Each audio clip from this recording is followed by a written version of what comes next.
ಒಂದು ನಿಮಿಷ.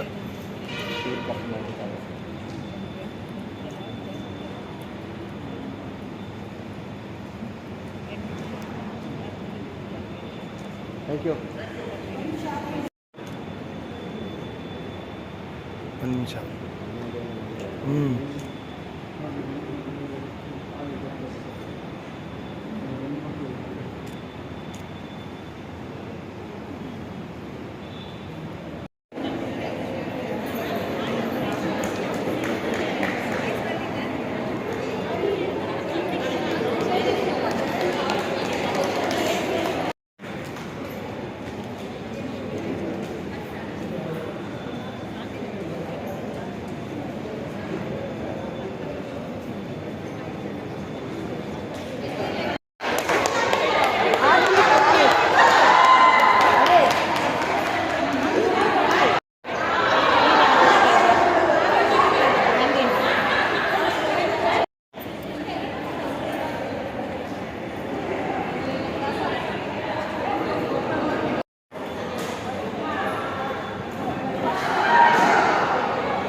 ಇದು ಪ್ರತಿಭಟನೆ ಅಲಂಕಾರದಿಂದ ನಾನು ಬಂದಾಯ್ತು ಭಾಳ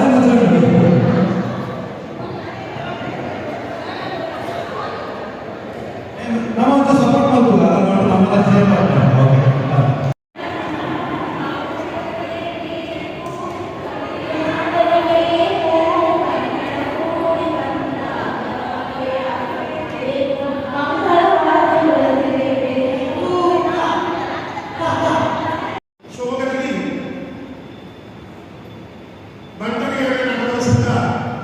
ಜನ್ಮ ತಾರೀಕು 1983ರಲ್ಲಿ 43 ವರ್ಷಗಳ ಕಳೆದಿದೆ. ಅಧಿಕೃತವಾಗಿ ನೋಂದಣಿಯಾದಂಥ ವರ್ಷ 1985. 41 ವರ್ಷಗಳು ಅಧಿಕೃತವಾಗಿ ಆಗಿದೆ. ಅದನ್ನು ಫೋಟೋ ಹಾಕಿದ್ದೇವೆ. ಡಾಕ್ಟರ್ ಎಚ್.ಎಸ್. ಹೆಗಡೆ ಅವರು ಈ ಸಮಾಜದ ಈ ಸಂಘದ ರೂವಾರಿ. ಬಹಳ ಸಣ್ಣದಾಗಿದ್ದಂಥ ನಾವು ಸಮಾಜವನ್ನು ಒಟ್ಟುಗೂಡಿಸಿಕೊಂಡು ಒಂದಿಷ್ಟು ಕಾರ್ಯಕ್ರಮಗಳನ್ನು ಮಾಡೋಣ, ಕರಾವಳಿಯಿಂದ ಬಂದಿರುವ ಕೂಡ ಒಂದು ಕಡೆ ಸೇರಲಿಕ್ಕೆ ಒಂದು ಅವಕಾಶವನ್ನು ಮಾಡಿಕೊಳ್ಳೋಣ ಅಂತ ಹೇಳಿ ಸಣ್ಣದಾಗಿ ಈ ಸಂಘಟನೆ ಹುಟ್ಟಾಗಿದ್ದು ಡಾಕ್ಟರ್ ಎಚ್.ಎಸ್. ಹೆಗಡೆ ಅವರ ಬೆಂಬಲವಾಗಿ ಅವತ್ತು ಬಹಳಷ್ಟು ಜನ ಶಿವಮೊಗ್ಗದಲ್ಲಿ ನೆಲೆ ನಿಂತಹ ಬಂಟು ಅವರಿಗೆ ಸಹಕಾರವನ್ನು ಕೊಟ್ಟರು. ಅಂದಿನಿಂದ ಪ್ರಾರಂಭವಾಯಿತು ನಮ್ಮ ಕಾರ್ಯಚಟುವಟಿಕೆ. ಎಲ್ಲೋ ಒಂದು ಕಡೆ ಬಹಳ ಚೆನ್ನಾಗಿ ನಡೀತಾ ಇದೆ. ನಮ್ಮ ಸಂಖ್ಯೆ ಕಡಿಮೆ ಇತ್ತು. ವ್ಯಾವಹಾರಿಕವಾಗಿ ಭಟ್ಟ ಸಮಾಜ ಶಿವಮೊಗ್ಗದಲ್ಲಿ ಇತ್ತು. ಆವತ್ತಿನ ಕಾಲಕ್ಕೆ ಬ್ಯಾಂಕ್ ಉದ್ಯಮವನ್ನು ಅರಸ್ಕೊಂಡು ಬಂದಂತಹ ಕರಾವಳಿ ಹೆಚ್ಚಾಗಿದೆ. ಹೋಟೆಲ್ ಉದ್ಯಮ, ಬ್ಯಾಂಕ್ ಉದ್ಯಮ. ಆದರೆ ಇವತ್ತು ವಿಸ್ತಾರವಾಗಿದೆ ಶಿವಮೊಗ್ಗದ ಭಟ್ಟ ಸಮಾಜ. ನಿಮ್ಮೆಲ್ಲರಿಗೂ ಗೊತ್ತಿದೆ, ಶಿವಮೊಗ್ಗ ತಾಲೂಕಿನಾದ್ಯಂತ ನಾವು ಒಟ್ಟು 4,000 ಜನಸಂಖ್ಯೆ ಇದೆ. ನಮ್ಮಲ್ಲೂ ಹಣವನ್ನು ಸೆಂಟರ್ ಇದೆ. ಹೋಟೆಲ್ನಲ್ಲಿ ಕಾರ್ಮಿಕರ ಕೆಲಸ ಮಾಡ್ತಾ ಇರ್ತಕ್ಕಂಥ ಭಟ್ಟ ಸಮಾಜದ ಮುಂದೆ ಬರಲಿಕ್ಕೆ ಸ್ವಲ್ಪ ಸಂಕೋಚವನ್ನು ವ್ಯಕ್ತಪಡಿಸ್ತಾರೆ. ಆದರೆ ಅವರನ್ನು ಕೂಡ ಎಲ್ಲ ಸಂದರ್ಭಗಳಲ್ಲಿ ಕೂಡ ನಾವು ಅವರನ್ನು ಕೂಡ ಹೇಳ್ತಾ ಇದ್ದೇವೆ. ನಮ್ಮ ಮುಖ್ಯವಾಹಿನಿಗೆ ತರುವಂತಹ ಪ್ರಯತ್ನ ನಿರಂತರವಾಗಿ ಸಾಧಿಸಿದೆ. ಈಗ 2 ವರ್ಷಗಳಿಂದ ನಮ್ಮ ಅಸ್ತಿತ್ವ ಶಿವಮೊಗ್ಗದಲ್ಲಿ ಬಹಳ ದೊಡ್ಡದಾಗಿ ಬೆಳೆದಿದೆ. ಭಟ್ಟ ಸಮಾಜಕ್ಕೆ ಇವತ್ತೊಂದು ಅಸ್ಮಿತೆ ಇದೆ. ಅದಕ್ಕೆ ಮೂಲವಾದ ಕಾರಣ ಈ ಶಿವಮೊಗ್ಗ ಬೆಟ್ಟದ ಭವನ. ಈ ಶಿವಮೊಗ್ಗ ಬೆಟ್ಟದ ಭವನದ ಮುಖಾಂತರ ಈಗಾಗಲೇ ನಾವು ಹಲವಾರು ಕಾರ್ಯಕ್ರಮಗಳನ್ನು ಶಿವಮೊಗ್ಗ ನಗರದಲ್ಲಿ ನಡೆಸಿಕೊಂಡು ಬರ್ತಾ ಇದ್ದೇವೆ. ಒಂದು 3-4 ಯಕ್ಷಗಾನಗಳು, ಮಹಿಳಾ ಸಂಘಟನೆಯ ವತಿಯಿಂದ ಒಂದು 5-6 ಕಾರ್ಯಕ್ರಮಗಳು ನಿರಂತರವಾಗಿ ಇಲ್ಲಿ ನಡೆದುಕೊಂಡು ಬರ್ತಾ ಇದೆ. ಇತ್ತೀಚಿನ ಅವಸರ ಕಾರ್ಯಕ್ರಮಗಳಲ್ಲಿ ಮಹಿಳೆಯರ ಹೆಚ್ಚು ಸಂಖ್ಯೆಯಲ್ಲಿ ಇಲ್ಲಿ ಇರ್ತಕ್ಕಂಥದ್ದನ್ನು ನಾವು ನೋಡಬಹುದಾಗಿದೆ. ಬೆಳಗಿನಿಂದ ಸಂಜೆವರೆಗೆ ಅಡ್ವಾನ್ಸ್ ಕೂಡ ಅವರಿಗೆ ಯಾವುದೇ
ದೃಷ್ಟಿ ನಮ್ಮ ಮೇಲೆ ಸದಾಕಾಲ ಇರುತ್ತೆ. ಹಾಗಾಗಿ ಶಿವಮೊಗ್ಗ ಬೆಟ್ಟ ಸಮಾಜ ಈ ನಿಟ್ಟಿನಲ್ಲೂ ಕೂಡ ಗುರುತಿಸ್ಕೋಬೇಕು.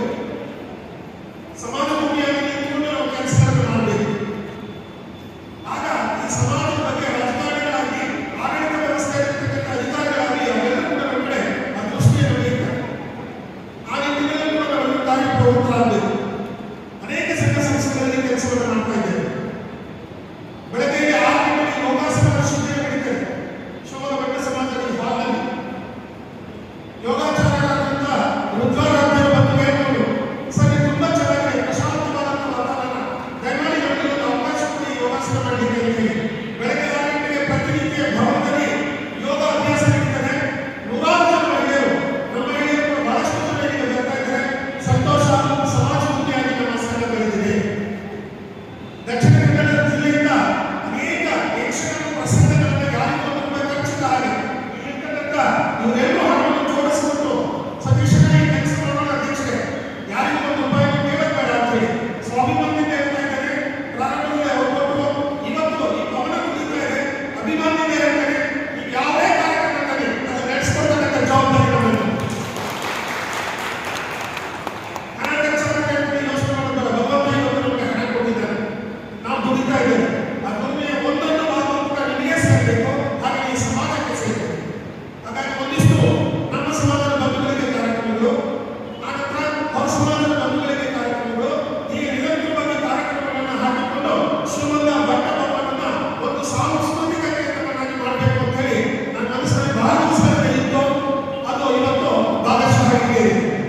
ಮುಂದಿನ ದಿನಮಾನಗಳಲ್ಲಿ ಇನ್ನೂ ಹೆಚ್ಚಿನ ಕಾರ್ಯಕ್ರಮಗಳನ್ನು ಮಾಡತಕ್ಕಂಥ ಜವಾಬ್ದಾರಿ ನಮ್ಮ ಮೇಲಿದೆ. ಇಲ್ಲಿ ಸಾಧಕರು ಬಂದಿದ್ದಾರೆ. ಆ ಸಾಧಕರ ಪಟ್ಟಿಯಲ್ಲಿ ಎಲ್ಲರೂ ಒಬ್ಬರಿಗಿಂತ ಒಬ್ಬರು ದೊಡ್ಡ ಸಾಧಕರು. ನನಗೆ ಶಶಿಕಲಾ ಅವರ ನೆನಪಿಗೆ ಬರ್ತಾರೆ. ಏಕೆಂದ್ರೆ ಅವರು ಭಾಗವಹಿಸಿದಂತೆ ಬಂದಿದ್ದೇವೆ. ಅದ್ಭುತವಾದಂಥ ಕ್ರೀಡಾಪಟು, ರಾಜ್ಯ ಮತ್ತು ರಾಷ್ಟ್ರ ಮಟ್ಟದ ಕ್ರೀಡಾಪಟು ಅವರು ಶಶಿಕಲಾ.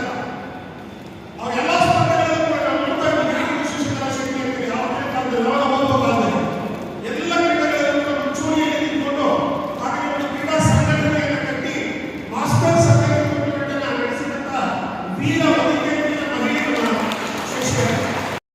ಎಷ್ಟು ಮಾತಾಡ್ತಾರೆ ಅಂತ ಹೇಳಿ ನಿಜವಾಗ್ಲೂ ಒಂದು ಸ್ಪಷ್ಟತೆಗೆ ನಾನು ಕಲ್ಪನೆಯನ್ನು ಕೊಟ್ಟಿದ್ದು.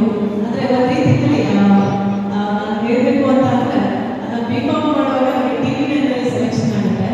ನಾನು ಹೋಗಿದ್ದೆ ಸತೀಶ್ ಕುಮಾರ್ ಶೆಟ್ಟಿ ಸರ್ ಹತ್ರ. ಸರ್ ನನಗೆ ಅಲ್ಲ ಅಪರ್ಚುನಿಟಿ ಇದೆ, ಇಲ್ಲಿ ಸ್ಟಡೀಸ್ ಈಗ ಸೆಕೆಂಡ್ ಇಯರ್ ನಲ್ಲಿ ಏನು ಮಾಡಲಿ ಅಂತ, ಡಿಗ್ರಿ ಫಸ್ಟ್ ಕಂಪ್ಲೀಟ್ ಮಾಡು ಅದ್ರ ಮುಂದೆ ಅಂತ ಹೇಳಿ. ಸೊ ಇವತ್ತು ನಾನು B.Com ಮಾಡಿ M.Com ಮಾಡಿ ಇವತ್ತು ಸರ್ಕಾರಿ ಅಧಿಕಾರಿಯಾಗಿ ಆಫೀಸರ್ ಆಗಿದ್ದೀನಿ ಅಂತ ಅದಕ್ಕೆ ಮುಖ್ಯ ಒಂದು ಪ್ರೇರಣೆ ನಮ್ಮ ಸತೀಶ್ ಕುಮಾರ್ ಶೆಟ್ಟಿ ಸರ್ ಅಂತ ಹೆಮ್ಮೆಯನ್ನು ಇಷ್ಟಪಡ್ತೀನಿ. ಬಂಧುಗಳೇ, ಇವತ್ತು ನಾವು ವುಮೆನ್ಸ್ ಡೇ ಆಚರಣೆ ಮಾಡ್ತಾ ಇದ್ದೀವಿ. ವರ್ಡ್ಸ್ ಅಂತ ಅಂದರೆ ಆ ಧೈರ್ಯ, ಆ ಒಂದು ಚಾಲೆಂಜಿಂಗ್ ಏಜ್ ಅಂತ ಹೇಳ್ತಾರೆ.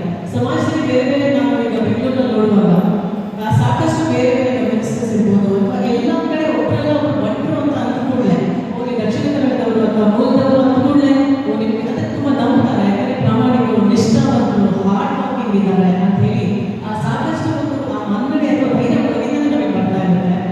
ಸೊ ಹಾಗಾಗಿ ನಮ್ಮಲ್ಲಿರುವಂತಹ ಶಕ್ತಿಯನ್ನ, ಪ್ರತಿಭೆಯನ್ನ ಅಥವಾ ಧೈರ್ಯ ಏನಿದೆ ಅದನ್ನ ಅಷ್ಟೇ ಅಲ್ಲ, ಈಗ ವೇದಿಕೆಯಲ್ಲಿ ಇದ್ದವರು ಅಥವಾ ಅವರಿಗೆ ಗೌರವವನ್ನು ಸಲ್ಲಿಸಿದರೆ ಅವರ ಸಾಧಕರು ಅಂತಲ್ಲ.